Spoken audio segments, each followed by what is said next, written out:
Alright guys, hello, shout out once again. This is Chris Loloy PH or Christopher. Alright, so another question. Sir Chris, as lang ko ba nagpaprayo pag last Saturday? Okay. Pero mura lagi dili pa prayo sir kay mingaw man Japon sir, sana manotice. Good, kaya na-notice natin ka sir no? Kinsa ba ni siya? Si Bunso Habagat 21st. Yes sir. So, ganito po guys, Tagalogin ko na lang po siya, itra-translate ko na lang po kasi I also receive concern the same questions that is coming from other city. Basically, I'm from Cebu, from the main office of Maxim. But since may mga questions tayo from other city, so I have to take advantage to answer it in Filipino or in Tagalog. Right? Ganito po kasi yan guys, ang mga rason. We all know na maraming service si Maxim. Meron po tayong pabili, meron po tayong delivery, and meron po tayong marketplace na order. 'Di ba?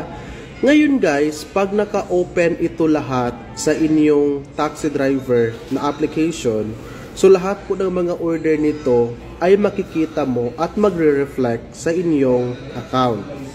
Ang problema, yung mga tanong ng iba, Sir, may katabi ako ditong Maxim Rider. Yung makikita ko sa all order is 70. Bakit sa akin 50 lang? So that is only an example. So bakit? Pareho silang driver, pareho silang city, at nagkatabi sila. Bakit kaya? Ano yung idea nyo? I-comment nyo nga down below. Ganito. Bakit 70 yung sa kasamahan niya, sa kanya is only 50? Ganito kasi guys. Kadalasan, yung ibang rider is finifilter nila yung mga order. Meaning, ayaw nila kukuha ng marketplace. So, dinidecline nila yung marketplace na order. So, ibig sabihin, since dinidecline yun ni rider, automatically, lahat ng mga order under marketplace ay hindi po talaga yan magre-reflect sa account niyo. Bakit? Finipilter nyo kasi. Yun yung isang accurate na sagot.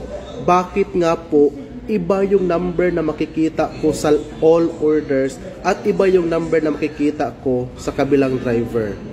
That is the exact or accurate answer.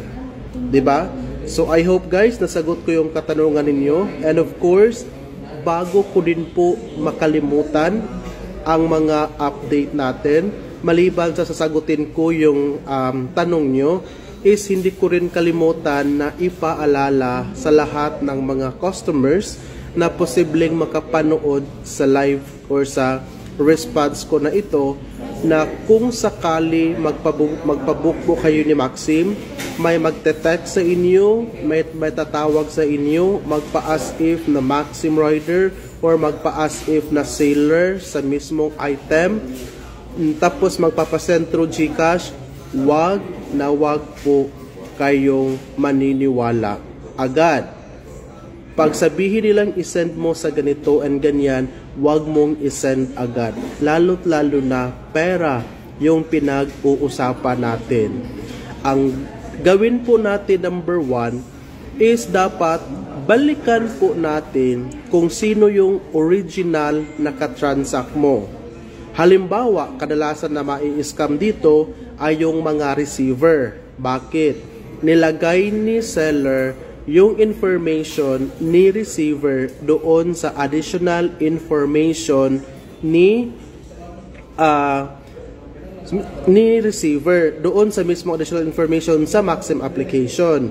Guys, to inform you, lahat po kasi ng order na ongoing pa ay makikita po lahat ng mga driver. So now, as of the moment, we are experiencing problem coming from our clients na nai-scam po yung receiver nila, ganito, ganyan. Tapos, pag ini-escalate ko, ma'am, ano po pala yung agreement ninyo?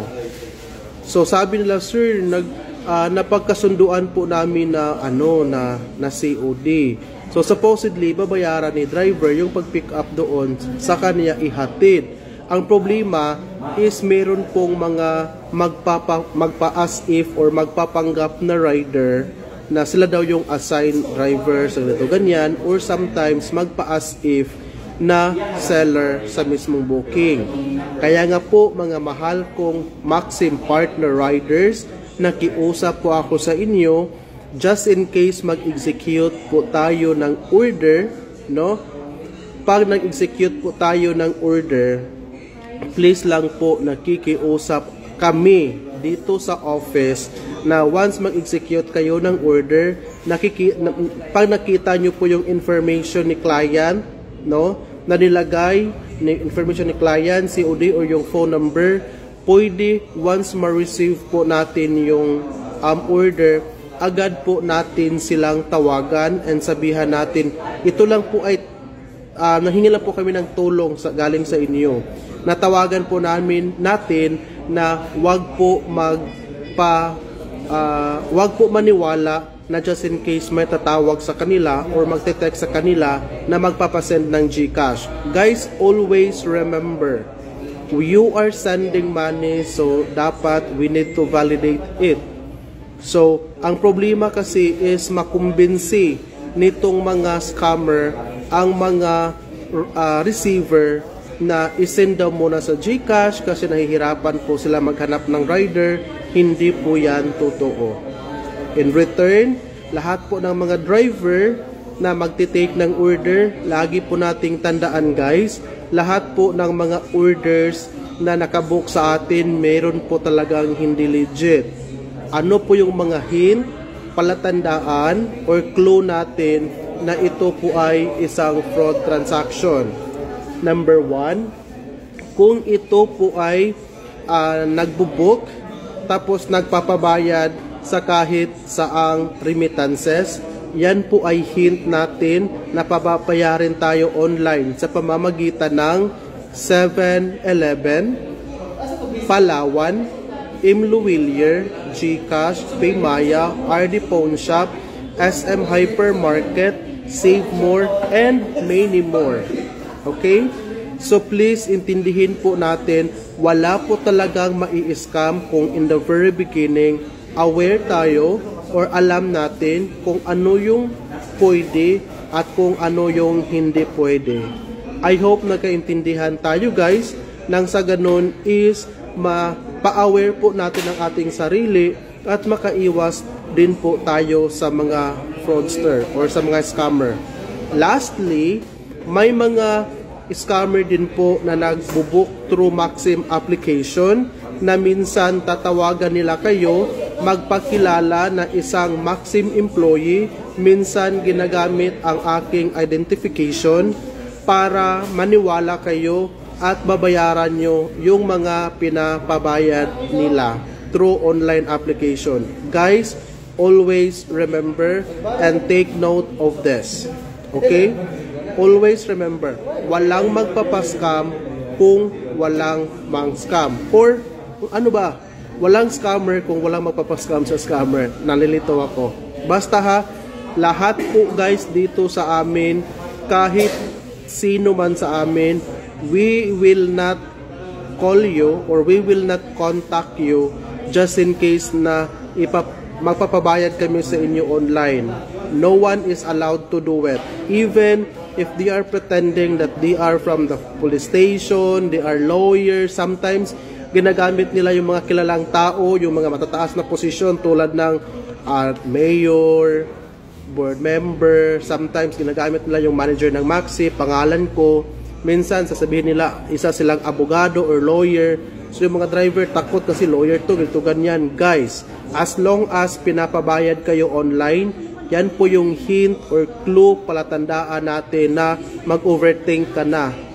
Kasi pag hindi ka mag-overthink, may scam ka.